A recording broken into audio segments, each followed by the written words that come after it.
నమస్తే, welcome to V3 news. లక్ష్యం సమాజహితం. ఇక వార్తల్లోకి వెళ్లే ముందు ముఖ్యాంశాలు. రోడ్డు ప్రమాదం పాలై ఆపన్నహస్తం కోసం ఎదురు చూస్తున్న అజిత్. మానవతా దృక్పథంతో స్పందించిన దాతలు వేములవాడ చారిటబుల్ ట్రస్ట్.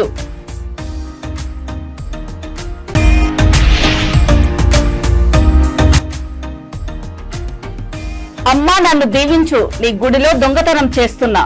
అమ్మవారి మంగళసూత్రం మాయం చేసిన దుండగుడు.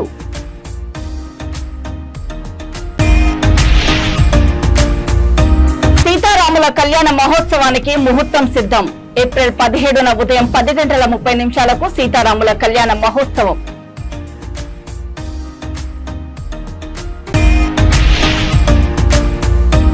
ప్రజల ఉత్సాహాన్ని చూస్తుంటే పాత బస్తీలో కూడా మనమే గెలుస్తాం. విజయ సంకల్ప యాత్ర సభలో కామారెడ్డి ఎమ్మెల్యే వెంకటరమణారెడ్డి. సిరిసిల్ల పట్టణానికి చెందిన అజిత్ తోపుడు బండిపై పండ్ల వ్యాపారం చేసుకుంటున్న క్రమంలో రోడ్డు ప్రమాదం జరిగి తీవ్ర గాయాల పాలై ఆసుపత్రిలో చికిత్స పొందుతున్నాడు. అజిత్ కు 3 ఆపరేషన్లు చేయాల్సి ఉందని డాక్టర్లు చెప్పడంతో నిరుపేద కుటుంబానికి చెందిన అజిత్ కుటుంబ సభ్యులు దిక్కుతోచని స్థితిలో ఉండిపోయారు.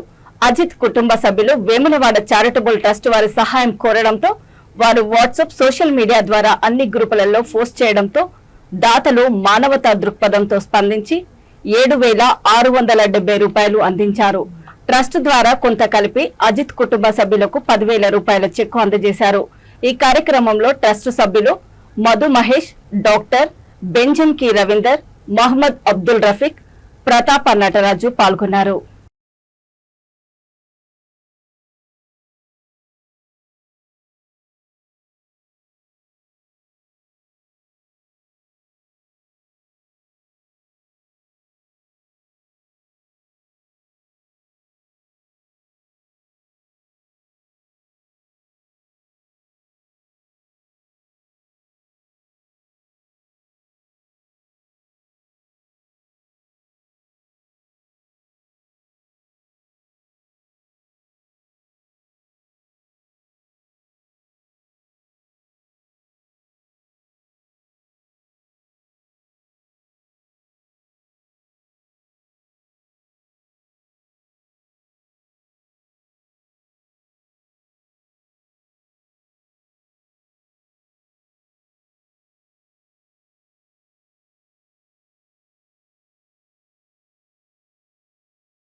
जय सेवालाल महाराज की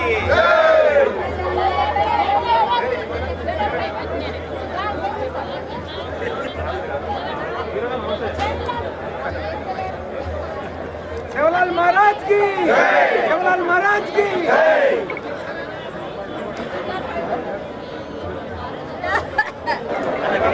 दी नागमणि गारू महिला मोर्चा जिला अध्यक्षురాలు వేదిక మీదకి రావాల్సిందిగా కోరుచున్నాము. అలాగే మరోసారి మయోత్తర్ రెడ్డి గారు, రాష్ట్ర ప్రధాన కార్యదర్శి మిత్రుడు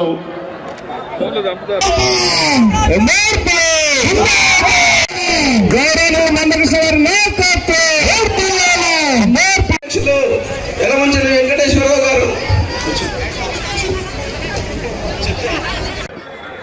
అదే సమయంలో మేము అడిగినప్పుడు 10కి 8 నుంచి 9 మంది వరకు పార్లమెంట్ ఎలక్షన్స్ వచ్చేటప్పటికి బీజేపీకి వేస్తామని గంటాపదంగా.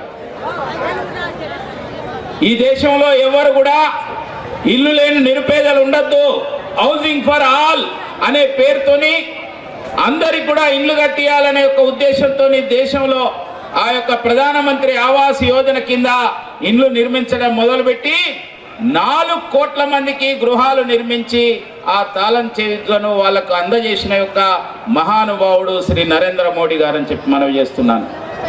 కానీ మన తెలంగాణలో మీలో చాలా మందికి అందలేదు అవి. ఎందుకంటే మనకు అడ్డుగోడగా గత బీఆర్ఎస్ ప్రభుత్వం నిలిచింది. వాళ్ళు చేయలేదు, చేయనీయలేదు. కాబట్టి భవిష్యత్తులో మరొకసారి ప్రధానమంత్రి నరేంద్ర మోడీ గారు వస్తే ఈ దేశంలో ఎవ్వరు కూడా ఇండ్లు లేని నిరుపేదలు అనే వాళ్ళు ఉండకుండా చూడాలనేదే ఆయన లక్ష్యం. రాబోయే 20 సంవత్సరాల్లో భారతదేశం అభివృద్ధి చెందిన దేశంగా మారాలని ఇవాళ భావిస్తున్న వ్యక్తి ప్రధానమంత్రి నరేంద్ర మోడీ గారు. అందుకోసమే ఆయనను మరోసారి ప్రధానమంత్రిగా ఎన్నుకోవాలని మీ అందరినీ సవినయంగా మనవి చేస్తూ, ఆలయాల్లో దొంగతనాల గురించి తరచూ వినడమే కాదు వార్తల్లో చూస్తుంటాం. కానీ ఈ దొంగ తన దైవ భక్తిని ప్రదర్శిస్తూ అమ్మవారి గుడిని దోచుకున్న వైనం రంగారెడ్డి జిల్లా ఇబ్రహీంపట్నం మండలం ఆదిపట్ల పోలీస్ స్టేషన్ పరిధిలో బొంగులూరు గేటు వద్ద కనకదుర్గ దేవాలయంలో పట్టపగలే చోటు చేసుకుంది. ఈ దొంగతనం తనదైన శైలిలో అమ్మవారిని మొక్కి పని ప్రారంభించాలనుకున్నాడో ఏమో గాని భక్తితో దండం పెట్టుకుని బయటకు వెళ్లి ఓ కర్ర సహాయంతో అమ్మవారి మెడలో ఉన్న 3 తులాల మంగళసూత్రం అపహరించాడు. ఈ తతంగమంతా అక్కడే ఉన్న సీసీ కెమెరాలో రికార్డ్ అయింది. ఆలయ కమిటీ ఫిర్యాదు మేరకు కేసు నమోదు చేసుకున్న పోలీసులు దర్యాప్తు ముమ్మరం చేశారు.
తీసాడా తీసుకున్నట్టున్నారు. వచ్చింది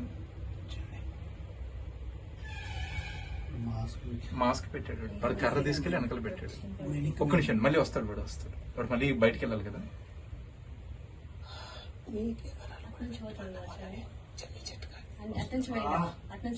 అట్నుంచి వెళ్ళాడు వెనకాల నుంచి వెళ్ళాడు.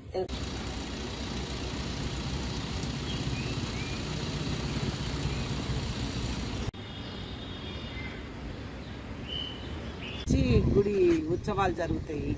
మొన్న వసంత పంచమి రోజు ఉత్సవం జరిగింది. అమ్మవారికి తాడు అందరి చందాల మీదనే నేను తాడు చేయించాను. అది మొన్న సోమవారం 4:30కి వచ్చి కర్రబట్టి అతను తీసేసుకున్నాడు. ఎంతో కష్టపడి చేసినాము. పోలీస్ కంప్లైంట్ చేశాను. వాళ్ళు ఏమంటే రికవర్ చేస్తామమ్మా, మీకేం ఇబ్బంది లేదు, 90% 99% నేను పట్టుకుంటాను, నా తల్లి లాంటి దాన్ని మీరు. నాకైతే చాలా కోఆపరేట్ చేస్తున్నారు వాళ్ళు, పోలీస్ వాళ్ళు కూడా, స్టాఫ్ కానీ వాళ్ళు కానీ. నాకైతే ఇప్పుడు అందుబాటులో ఉన్నారు. ఇప్పుడు కూడా నేను వస్తున్నమ్మ గుడి దగ్గర ఉన్నారా అని అన్నారు ఎస్ఐ గారు, సిఐ గారు. ఉన్నా అని చెప్పాను. వాళ్ళైతే ఎంక్వైరీ చేస్తున్నారు. బస్సుకి వెళ్ళిపోయాడు, మాస్క్తో వచ్చాడు, మాస్క్తోనే బస్సులో ఎక్కాడు. బిఎన్ రెడ్డికి పోయి కూడా ఎంక్వైరీ చేస్తున్నారు. పోలీసు వాళ్ళు అయితే వదులుతలేరు. దొరికితే సంతోషం. 3 తులాలు ఏమేమి పోయింది? ఒక పుస్తల తాడు, 2 తులాల చైను, 30 తులం పుస్తలు, గుండ్లు 2 గుండ్లు, ఒకటి మధ్యలో గొట్ట ఉంటుంది. మొత్తం టోటల్ 3 తులాలు. 3 తులాలు. ఎప్పుడు జరిగింది? సుమారు 4:26 అంటే మార్నింగ్ ఈవినింగ్, సాయంత్రం 4:26 జరిగింది. ఒక్కడే వచ్చినాడు. మాస్క్ ఉంది, కెమెరా ఉన్నాయి, కెమెరాలు. మాస్క్ ఉంది, చూసినాడు. మంచిగా తీసుకొని మళ్ళీ కాలు నడుపుతూనే వెళ్ళాడు. నేను బస్ స్టాప్ దాకా స్టాప్తోనే వెళ్ళాను. పోలీసు వాళ్ళంతా చూస్తున్నారు అక్కడి దాకా. జగదభిరాముడు శ్రీరామచంద్రుడికి సీతమ్మ తల్లికి ఏడాదికి ఒక్కసారి శ్రీరామ నవమి రోజు జరిగే సీతారాముల కళ్యాణ మహోత్సవానికి ముహూర్తం సిద్ధమైంది. ఏప్రిల్ 9 నుంచి 23 వరకు వసంత పక్ష ప్రయుక్త శ్రీరామ నవమి బ్రహ్మోత్సవాలు జరపనున్నట్లు ఆలయ అధికారులు తెలియజేశారు. ఉత్సవాల్లో ప్రధాన ఘట్టాలు ఏప్రిల్ 16న సాయంత్రం ఎదుర్కోలు మహోత్సవము, ఏప్రిల్ 17న ఉదయం 10:30 నుంచి 12:30 వరకు సీతారాముల కళ్యాణ మహోత్సవము, ఏప్రిల్ 18న ఉదయం 10 గంటల నుంచి 12:30 వరకు మహాపట్టాభిషేకం వేడుకలు నిర్వహించనున్నట్లు తెలిపారు. ఈ వేడుకలకు లక్షలాది మంది భక్తులు వస్తారని ఆలయ అధికారులు అంచనా వేస్తున్నారు. ఏప్రిల్ 9 నుంచి ఏప్రిల్ 23 వరకు ఉత్సవాల సందర్భంగా నిత్య కళ్యాణ వేడుకను నిలిపివేశామని అధికారులు తెలియజేశారు.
భద్రాచలంలోని రామాలయం కార్యాలయం పక్కన గత 3 ఏళ్ల క్రితం జానకి సదనం సత్రం నిర్మాణం పనులు ప్రారంభమయ్యాయి. ఆ సమయంలో హైదరాబాద్ కు చెందిన భక్తులు ఆలయంలోకి కొంతమంది కీలక ఉద్యోగులను వసతి గదుల నిర్మాణానికి 4-5 విడతలుగా 18 లక్షలు చెల్లించినట్లు చెబుతున్నారు. 18 లక్షలకు సంబంధించి ఎలాంటి రసీదులు ఇవ్వకపోవడంతో దాతలు ఆలయం కార్యాలయానికి వచ్చి ఉద్యోగులతో వివాదానికి దిగారు. చివరకు 18 లక్షలు తీసుకున్న ఉద్యోగులు దాతలను సముదాయించి తర్వాత డబ్బులు ఇస్తామని తిరిగి పంపించినట్లు తెలుస్తోంది. ఆలయ కార్యనిర్వహణ అధికారి ఎల్ రమాదేవిని వివరణ కోరగా నగదు ఇచ్చిన దాతలు రాతపూర్వకంగా ఫిర్యాదు చేస్తే ఎవరు డబ్బులు తీసుకున్నారు, వాటిని ఎవరు పక్కదారి పట్టించారో విచారణ చేసి ఎలాంటి రసీదులు లేకుండా డబ్బులు తీసుకున్న వారిపై కఠిన చర్యలు తీసుకుంటామని కార్యనిర్వహణ అధికారి తెలియజేశారు.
జై శ్రీరామ్. శ్రీ సీతారామచంద్ర స్వామి వారి దేవస్థానం భద్రాచల పుణ్యక్షేత్రం, భద్రాద్రి కొత్తగూడెం జిల్లా. మనందరికీ తెలుసు, అంటే నిన్న సాయంత్రం నుంచి ఒక వార్త వాట్సాప్లో కానీ మీడియాలో కానీ లేదా మీడియా వ్యక్తులు చాలామంది ప్రశ్నిస్తున్నారు. ఇక్కడ కన్స్ట్రక్షన్కి సంబంధించి గతంలో 3.5 సంవత్సరాల క్రిందట ఒక జానకి సదనం అనేది ప్రారంభిస్తున్నాము. దానికి సంబంధించి డోనార్ను వెతికే క్రమంలో ఒక ట్రస్ట్కి సంబంధించినటువంటి హైదరాబాద్ ట్రస్ట్కి సంబంధించినటువంటి వ్యక్తి వాళ్ళని కన్సల్ట్ చేయడం జరిగింది, ఇక్కడ ఎంప్లాయీస్ని. ఆ ఎంప్లాయీస్ కూడా కన్స్ట్రక్షన్ సంబంధించి ఇంత ఖర్చు అవుతుందని చెప్పగానే వారు ఏదో అప్పట్లో ఒక 10 నుంచి 15 లక్షలు, అది మాకు ఇంకా కరెక్ట్గా తెలియదు, ఎన్ని లక్షలో తెలియదు, ఎలా ఇచ్చారనేది కూడా కరెక్ట్గా తెలియదు, కానీ అదేదో ఇచ్చారని చెప్తున్నారు. దాని మీద నిన్నంతా కూడా మేము అవుట్ ఆఫ్ స్టేషన్లో ఉన్నాము. నిన్న అక్కడ సంబంధించినటువంటి డోనారు తర్వాత మధ్య ట్రస్టు మా ఎంప్లాయీస్ మధ్యన ఏదో అంటే మాట్లాడుకోవడం జరిగిందని చెప్తూ ఉన్నారు. ఆ విషయంపై పూర్తిగా మాకు నివేదిక అనేది ఎవరు ఇప్పటివరకు ఏమీ ఇవ్వలేదు. అయితే మీరు రాసిన దాన్ని బట్టి ఇప్పుడు ప్రస్తుతము ఎవరైతే వ్యక్తి ట్రస్ట్ అని చెప్పారో అందులో 3 నెలల కిందట ఆవిడ మనకు కాంటాక్ట్ చేయడం జరిగింది. ఇలా నేను డబ్బు ఇచ్చాను అని చెప్పడం జరిగింది. డబ్బు ఇస్తే మరి ఏమన్నా ప్రూఫ్ ఉంటే పట్టుకురండి, మేము ఎంక్వైరీ చేసి దాన్ని ఖచ్చితంగా మీ డబ్బు మీకు ఇప్పించడమో లేకపోతే దేవాలయం ద్వారా రిసీట్ కానీ మీకు ఏదన్నా ఇప్పించడమో జరుగుతుందని చెప్పడం జరిగింది. మరి వారు నా తర్వాత నాకు కాంటాక్ట్లోకి రాలేదు. ఇప్పుడు ప్రస్తుతం వారే మళ్ళీ తిరిగి నిన్న వారు ట్రస్ట్ తరఫున తర్వాత మిగతా డోనార్ తరఫున ఒక మీడియా పర్సన్ మధ్యవర్తిగా పెట్టుకొని అక్కడికి వచ్చారని తెలిసింది. ఇదంతా కూడా నాకు రాత్రి మళ్ళీ ఫోన్ల ద్వారా అందరూ అడగడం ద్వారా తెలిసింది. అయితే ఇప్పుడు అదే వ్యక్తిని నేను ఆ లేడీని మళ్ళీ నాకు ఇప్పుడు ఫోన్ చేశారు. ఫోన్ చేసి మాకు ఆ డబ్బు ఎవరైతే అప్పట్లో మేము ఇచ్చామో ఆ కాంట్రాక్టర్ మేము వాడుకున్నాము ఇచ్చేస్తాం. దామెర మండలము దామెర గ్రామంలో 3 రోజుల పాటు శ్రీ దామేశ్వర ఆలయంలో నూతన శ్రీ శివలింగ ప్రతిష్టాపన కార్యక్రమం అంగరంగ వైభవంగా నిర్వహిస్తున్నట్లు శివం టెంపుల్ ట్రస్ట్ చైర్మన్ బిల్లా రమణారెడ్డి తెలియజేశారు. శివలింగ ప్రతిష్టాపనతో ప్రారంభమై ఆలయంలో గణేశ సుబ్రహ్మణ్యం ప్రతిష్ట, భవానీ మాతృ ప్రతిష్ట, శాశ్వత ధ్వజస్తంభ ప్రతిష్ట, నందీశ్వర ప్రతిష్ట, నవగ్రహ ప్రతిష్ట, మహాకుంభాభిషేక మహోత్సవాలు ఘనంగా నిర్వహించనున్నట్లు తెలిపారు. ఈ కార్యక్రమానికి దామెర మండల ప్రజలందరూ హాజరు కావాలని కోరారు. ఈ కార్యక్రమంలో కమిటీ సభ్యులు ముద్దసాని సహోదర్ రెడ్డి, గ్రామ పురోహితులు గుమ్మడివెల్లి సుబ్బయ్య శాస్త్రి, నాగిళ్ల రాజవరం శర్మ, గ్రామస్తులు పాల్గొన్నారు.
కామారెడ్డి జిల్లా బన్స్వాడ నియోజకవర్గ కేంద్రంలో అంబేద్కర్ చౌరస్తాలో విజయ సంకల్ప యాత్ర సభలో కామారెడ్డి ఎమ్మెల్యే వెంకట రమణారెడ్డి మాట్లాడుతూ రాబోయే ఎన్నికలు గొప్ప నిర్ణయాత్మకమైన ఎన్నికలని అన్నారు. ప్రధానమంత్రి నరేంద్ర మోదీ అలుపెరగక నిరంతరం దేశాభివృద్ధి కోసం పనిచేస్తున్నాడని, పేద ప్రజల కోసం ఎన్నో సంక్షేమ పథకాలను ప్రారంభించాడని తెలియజేశారు. అన్ని పార్లమెంటు నియోజకవర్గాలలో తిరుగుతున్నామని, ప్రజలు పెద్ద ఎత్తున పాల్గొని విజయ సంకల్ప యాత్రను ఆశీర్వదిస్తున్నారని వివరించారు. ప్రజల ఉత్సాహాన్ని చూస్తుంటే పాత బస్తీలో కూడా ఈసారి మనమే గెలుస్తామని జోస్యం చెప్పారు. బీజేపీ అభ్యర్థులను అత్యధిక మెజారిటీతో గెలిపించి కేంద్రంలో మోదీని ప్రధానిని చేసేందుకు అందరూ కృషి చేయాలని విజ్ఞప్తి చేశారు.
ఇక వార్తలు ముగించే ముందు ముఖ్యాంశాలు మరోసారి. రోడ్డు ప్రమాదం పాలై ఆపన్నహస్తం కోసం ఎదురు చూస్తున్న అజిత్. మానవతా దృక్పథంతో స్పందించిన దాతలు వేములవాడ చారిటబుల్ ట్రస్ట్.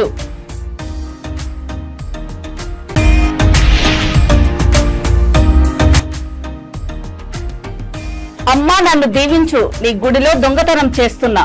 అమ్మవారి మంగళసూత్రం మాయం చేసిన దుండగుడు.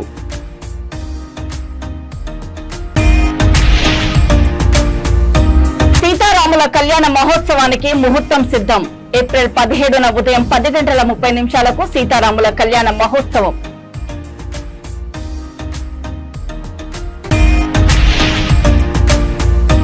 ప్రజల ఉత్సాహాన్ని చూస్తుంటే పాత బస్తీలో కూడా మనమే గెలుస్తాం. విజయ సంకల్ప యాత్ర సభలో కామారెడ్డి ఎమ్మెల్యే వెంకటరమణారెడ్డి. చూస్తూనే ఉండండి V3 న్యూస్, లక్ష్యం సమాజహితం. నమస్తే.